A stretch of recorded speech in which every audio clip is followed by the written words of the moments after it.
It's 8:30. Good morning. I'm Ian Crouch with Hunter News. Newcastle MP Tim Crackenthorpe says there's a mixture of shovel-ready projects in the city which are ripe for funding in tomorrow's state budget. He says funding the Newcastle Art Gallery redevelopment and the restoration of the Victoria Theatre would go a long way to transforming the city into a world-class centre for arts and nightlife. He's also looking for funding towards the Hunter Sports and Entertainment Precinct, Newcastle Education Precinct and the redevelopment of John Hunter Hospital.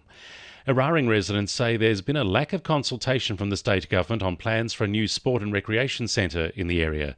The $30 million centre would replace the Myuna Bay facility about a kilometre away on land currently zoned environmental living. Residents say the current zoning prevents this type of development, but the government wants to make the project state significant, which would bypass current zoning restrictions. Locals say, unlike Myuna Bay, the new centre doesn't have a buffer zone to shield residents from the impacts of noise and traffic. Hunter trains will be impacted by rail upgrades stretching from Newcastle to Narrabri as track maintenance begins tomorrow. Replacement buses will be available for passengers who rely on the network until the work is completed on Friday morning.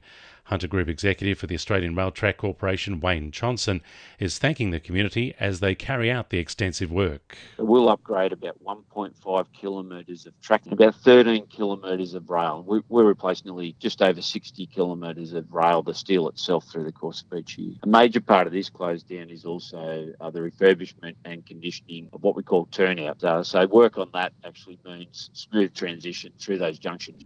Police are still investigating the circumstances leading up to a bad crash at Fern Bay last night. A 25-year-old motorcyclist suffered serious leg injuries after colliding with a utility on the Fern Bay access track at about 6:30. He was taken to the John Hunter Hospital while the ute driver has undergone mandatory testing. A motion is going before Newcastle Council this month to deal with the growing problem of dumped shopping trolleys in the city.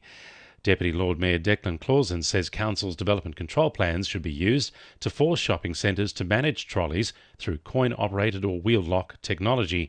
He says dumped trolleys are showing up in increasing numbers on footpaths, parks and in creeks, costing Council a lot of money to remove.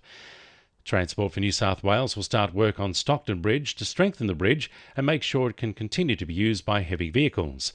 Scaffolding will be installed between 7 p.m. and 5 a.m. Sunday to Thursday for 9 months.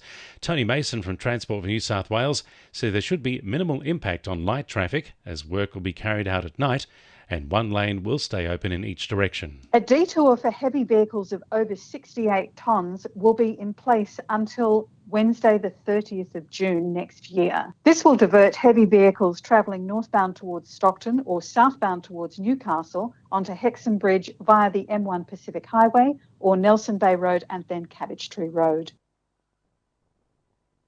2NURFM Sport. The Oxford's women's hockey side have completed their championship three-peat, defeating Gosford 1-0. The match looked destined for a shootout, but an Eve Dixon goal with 32 seconds to go sealed the win. Coach Thea O'Sullivan credits her team's composure for getting across the line. A captain's knock has helped West seal the Tom Locker Cup cricket final over Hamilton Wickham. Skipper James King scored 125 to help his side to a 38-run win. King is now set to star for the Newcastle representative side later this month. And a number of Hunter women's rugby players are in line for a national side call-up. The Wildfires' heavy New South Wales countryside swept the Chikarovsky Cup, impressing Wallaroos selectors. Coach Paddy Bowen says a number of her players are on the Aussie radar for the 2021 World Cup.